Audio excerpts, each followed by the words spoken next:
First Revanth Reddy యొక్క background ఏంటంటే వాడు ఒక బ్రోకర్. నోటుకు మోటు విషయంలో తప్పక జైలు పోతాడు. అందుగురించే బీజేపీకి మోదీని వాళ్ళతో మంచి కూడా తలుచుకుంటా ఆయన. రెండవది ఆయన ఎప్పుడు మూలాలు ఎక్కడున్నాయంటే ఆయన ఆర్ఎస్ఎస్ మూలాలు అయ్యి. ఆయన మన మనిషి కాదు. తెలంగాణ ఒక ప్రత్యేకత ఏంటంటే మనం స్త్రీవాదులం. స్త్రీ చుట్టూ మన ప్రపంచం నడుస్తుంది. స్త్రీలే ముఖ్యం. హిందూ ముస్లిం విషయంలో భారతదేశంలో తెలంగాణనే హిందూ ముస్లిం ఏకత గురించి మాట్లాడుతుంది. ఇవన్నీ ఉంచుకొని ఇప్పుడు రోజు ఆయన ఏం చేస్తుందంటే తెలంగాణ సపరేట్ అయిన తర్వాత ఇక్కడికి వెళ్ళి అక్కడ పోతారు అనుకుని ఎవ్వడు పోలే, ఇంకెక్కువ అవుతున్నారు. ఇప్పుడు కొన్ని ఏరియాలలో మనం తెలంగాణలో ఓడిపోతాం, గెలవలేము. అందరే వాళ్ళే మెజారిటీ. సనత్ నగర్లో కానీ హైటెక్ సిటీలో కానీ వాళ్ళే మెజారిటీ. రేపటికి వీడికి ఓళ్ళు పోలే సపరేట్ తెలంగాణ తర్వాత. ఇంకా అక్కడికి వెళ్ళి వస్తారు. కొంతమంది గవర్నమెంట్ ఎంప్లాయీలు వెళ్ళరు, రిటైర్ అయిన వాళ్ళు మళ్ళీ ఇక్కడికి వస్తారు. వాళ్ళు చనిపోతే వీడు హైదరాబాద్లో సాగు చేయరు, మన భూమిని వాడుకుంటారు. కానీ అలా సాగు వాళ్ళ ఊళ్ళకే పోతాయి. మన వాళ్ళ సాగులు చూడు, ఎవడన్నా సచ్చినోడు బొందయ్య పెట్టిరు, ఆంధ్రలో పెట్టరు. మనం తెలంగాణ ఆస్తిత్వం ఏంటంటే మనది స్త్రీ స్వాతంత్ర్యం కాబట్టి మనము బాలసుబ్రహ్మణ్యం పాడగలుగుతాడు కానీ మాటలు రాయగలడు. ముత్యాల సత్రాన, గూడంజయ, గద్దరు, బండి యాదగిరి వీళ్ళందరూ రాస్తారు, పాడతారు.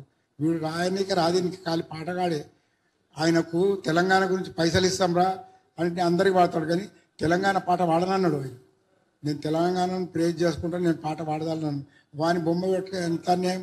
ఆయన బొమ్మ పెట్టుకుని ఎట్లుంటుందంటే జర్నల్ డయర్ ఆడ అంబిసలో జలియన్ వాళ్ళ బాగులో వాని బొమ్మ పెడితే ఎట్లుంటుంది. ఇంకోటి బ్రహ్మందర్ రెడ్డి బొమ్మ పెడితే ఎట్లుంటుంది. వాళ్ళు ఎంతమందిని చంపించాడు తెలంగాణలో. వీళ్ళని దొంగలందరినీ మనం మోసుకొని తిరిగాన్న. మనం ఒకటే ఒక పని ఏంటి అనంటే మనది స్త్రీ స్వాతంత్రం కాబట్టి స్త్రీ చుట్టూ మనం తిరుగుతాం కాబట్టి బెల్లిలత అక్కకో చిందేళ్ళక్కకో వాళ్ళ బొమ్మ పెట్టాలి. మొగళ్ళ బొమ్మలు మంచిగానే మనం ఎప్పుడన్నా పెట్టుకోవచ్చు. స్త్రీల బొమ్మలు మనకు లేవు కాబట్టి బెల్లిలది కానీ చిందేళ్ళమ్మది కానీ పెట్టాలి. నేను ఇంకొక విషయం లాస్ట్ చెప్పేది ఏంటంటే మన తెలంగాణ వాళ్ళు చాలా ప్రేమజీవులు. కానీ పాలిటిక్స్లో ప్రేమ నడవది. తప్పు చేసిన వారికి శిక్ష ఇయ్యాడే. శిక్ష పడకుండా వెళ్ళిపోతే మళ్ళీ ఇంకా మన మీద అన్యాయం చేస్తుంటాడు. భారతదేశంలో అందరికన్నా ఎక్కువ పైసగాళ్ళు అంటే తెలంగాణ వాళ్ళే. మన ప్రపంచానికి మనం సంస్కృతి నేర్పినాం, డబ్బు చూసినాం, పోయినరు డైమండ్ చేసినాం, మనం ఏమేమి చేసినాం. మనం ఇవన్నీ ఇప్పుడు పనికొస్తలేవు, వాళ్ళదే నడుస్తున్నది. అక్కడికి వెళ్ళి రిటైర్ కావాలి, మళ్ళీ తెలంగాణకు రావాలి. ఇప్పుడు 2014 కన్నా ముందు ఎంతమంది ఉండరు, వాళ్ళకన్నా ఎక్కువ అవుతుండ్రు ఇప్పుడు మన దగ్గర. కాబట్టి వాళ్ళను బొమ్మలు నిలగొట్టాడే, ఎదురు తిరగాడే. వైలెన్స్ లేకుండా ఏది కాదు, వైలెన్స్ చూపించాడు. మనం నక్సలైట్లు చదువుకున్న డాక్టర్లు, ఇంజనీర్లు అంత నక్సలైట్ ఏమైంది ఆంధ్రలో దిక్కలే నక్సలైట్ అయినా. మనం ఆంధ్రలో లేకపోతే మనకు నక్సలైట్ అయ్యే అవసరం ఏమున్నది మనకు. జై తెలంగాణ, జై భీమ్. మాటలలో మామూలు దమ్ములే. మాట్లాడిన 2 నిమిషాలలో అందరికి కలిపి కొట్టి పడేసిండ్రు. ఒక్క నిమిషం. ఇప్పుడు మా ప్రఫుల్ రామరెడ్డి అన్నట్టు టైం కూడా దగ్గర పడుతుందని నాగరాజ్ గడికోసారి వచ్చి చెప్పిపోతుంది చెవులా. సో ఖాళీ ఈ అంశం మట్టుకే అందరి దగ్గర కన్ఫైన్ కావాల్సిన అవసరం.